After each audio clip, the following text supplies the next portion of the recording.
Atlanta is a city that is unique with its own thriving culture and its own vibrant history.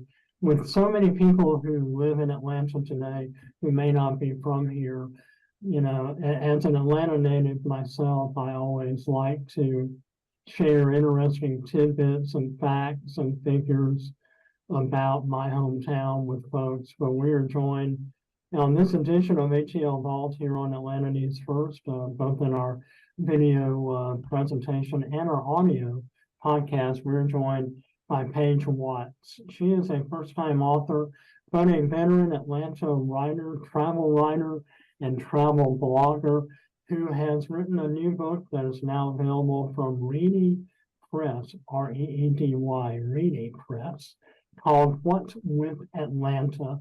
And Paige, I was perusing some of the pages of the book before we came online this morning.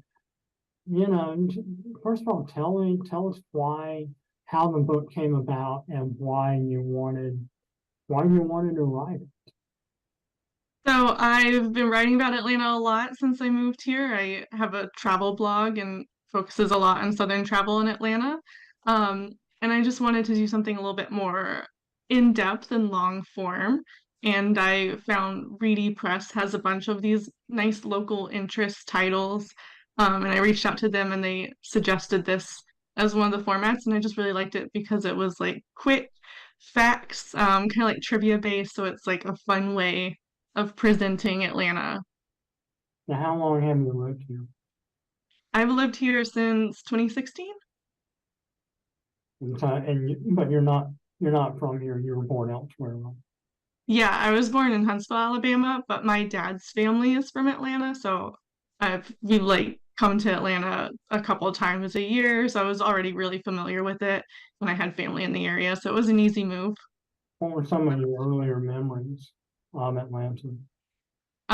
Mostly we visited my grandparents, and I remember actually like coming through after the tornado hit downtown Atlanta and seeing like all the windows out of like the Peachtree Plaza. Um, yeah. We've done a number of podcasts and articles on Atlanta history for ATL Vault, and our initial broadcast was back in January. This was, I believe, 175 years since Atlanta's first mayoral election, and we talked about the unique candidates and political parties. Just as a travel writer and an author now, talk to us a little bit about the more interesting tidbits of Atlanta's history, such as its founding, what it was originally called, and how in the world we wound up with so many streets that begin with the word Peachtree. Talk to us a little bit about that. Yeah, well, Atlanta was founded as a railroad hub, so it was originally called Terminus, as it was the end of the railway lines. And then the name changed to uh, be for the mayor's daughter, and then that just also like happened to be similar to the Atlantic Railway line, and they changed it to Atlanta, so it's like you get a little bit of both the mayor's daughter's name and the railway lines in there. Um, and then as for all the Peachtree, the names, all the Peachtree roads.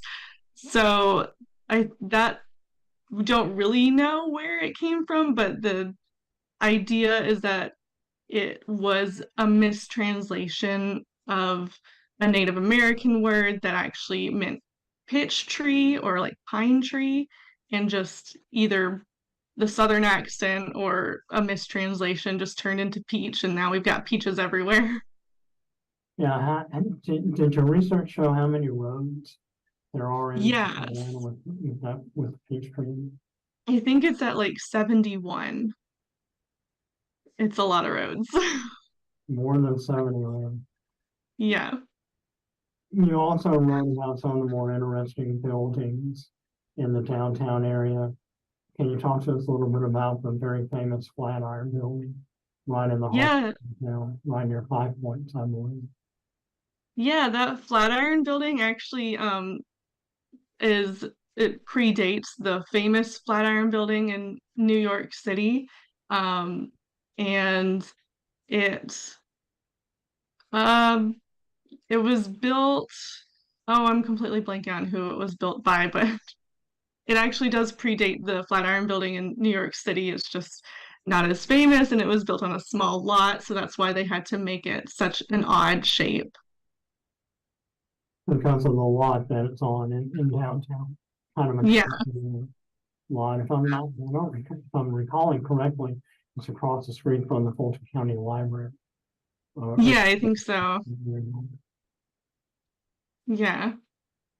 so next year, 2024, will mark a very significant anniversary in September when General William Sherman and the Union occupying troops first set the first fires that would burn Atlanta to the ground after they're on their way to the March to the Sea. Tell us a little bit about that event and its impact and how the city really arose after those ashes had finally been put out.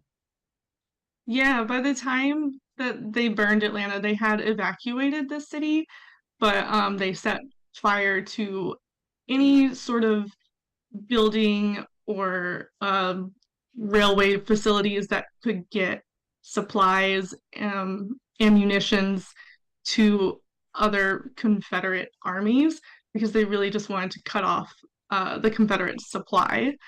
So that's why they burned Atlanta. And I think it was like historians think it was like 40% of Atlanta was burned, and it was mostly concentrated around the business district now around like Peachtree. And they oh, I think you had another question. I forgot what it was. I mean, just talk to us about the fire and its destruction. Yeah, so it burned like 40% of the city, mostly concentrated around Peachtree Street.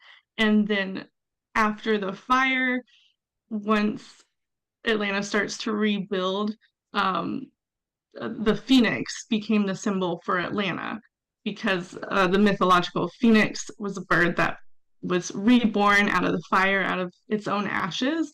And that's really what the people of Atlanta wanted to signify the city is that they could rebuild out of their own ashes as well.